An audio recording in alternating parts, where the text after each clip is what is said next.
Subscribe करें auto equal channel को और उस बेल बटन को दबाइए नोटिफिकेशन के लिए।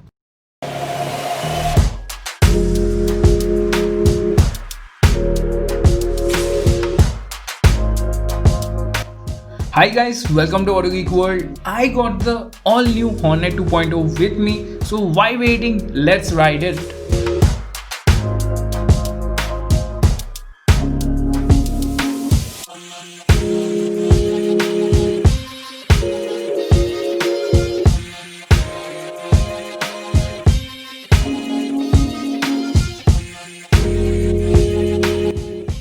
Finally, the wait is over. This is the all-new Hornet 2.0, the latest offering from the house of Honda. There are significant changes in this bike from the previous versions, like the engine kill switch, USD forks, split seat, a slightly bigger engine. Let's know about the design first.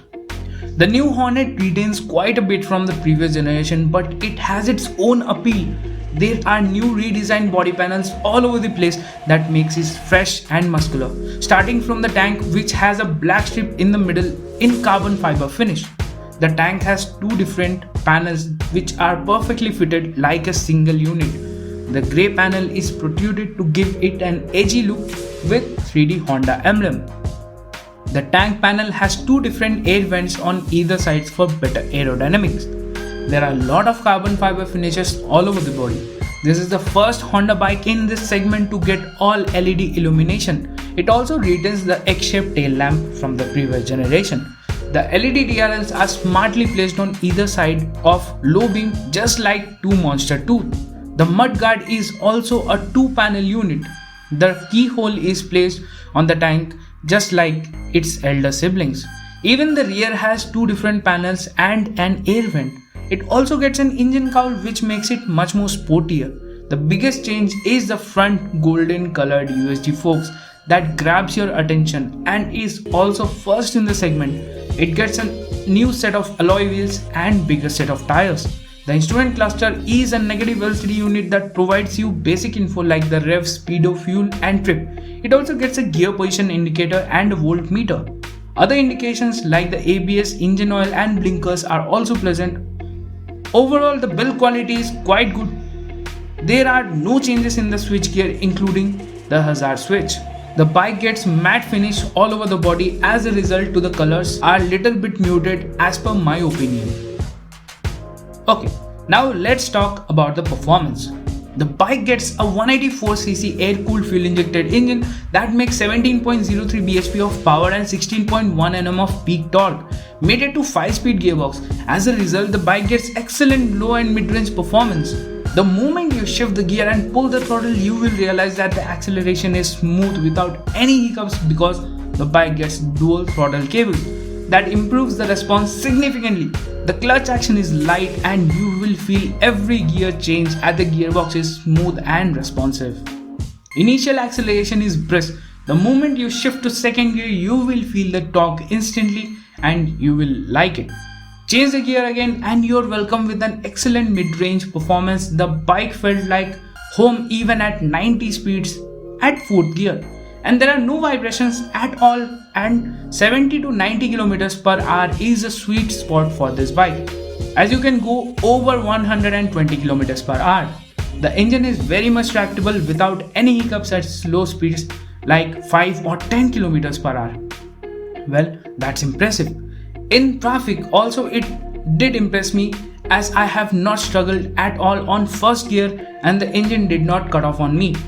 The in-gear acceleration is great but not the best. The first gear is a bit buzzy.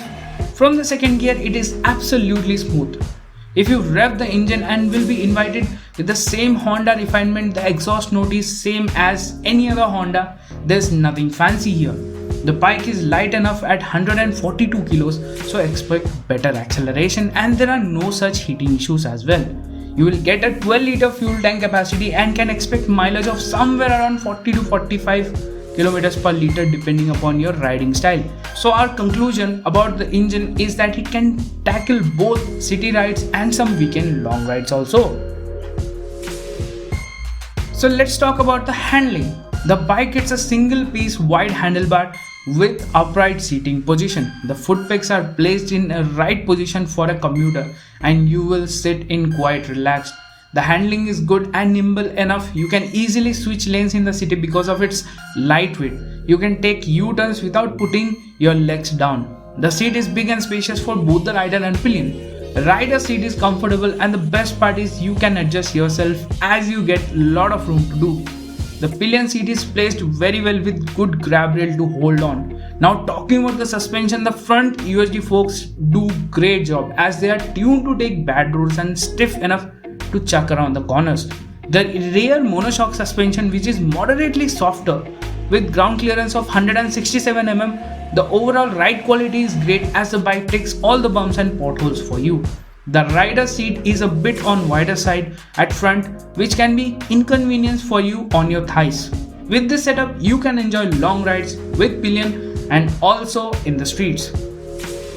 The overall ride quality is improved because of the fatter tires on both the ends.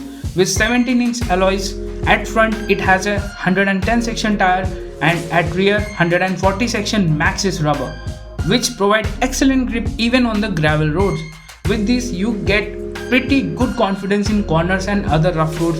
With this great setup you also get great set of brakes. At front you get a 276 mm and rear 220 mm pedal rotor disc brakes with Nissin calipers on the both sides. The braking feedback is good and confidence inspiring. It also gets single channel ABS, which is calibrated well for Indian roads with good bite. We tried braking on gravel roads and the ABS works well by not letting the tire to skid. But Honda could have offered an optional dual channel ABS for better protection. Overall the braking is good enough with good feedback from the levers. You will not be disappointed at all. Well, let's see what are its pros and cons. The first pro is the golden colored USD forks that performs well to tackle roads. Second is the all LED setup you get from it.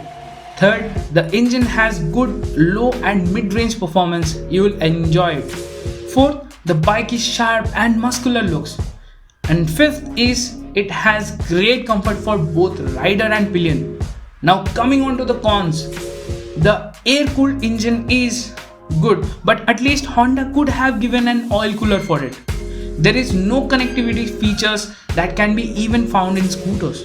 The biggest disappointment is the lack of dual channel ABS. Hope Honda would be adding this in the coming future. Now let's talk about the price. It cost 1.28 lakh rupees ex-showroom and 1.52 lakh on road Hyderabad, making it quite expensive compared to its rivals. But still, we would say that it is a good proposition from Honda in the Indian market as the overall bike has less to complain. If you like my info, hit the subscribe button and press the bell icon for all the notification as I will be posting more videos like this. Thank you for watching my video again.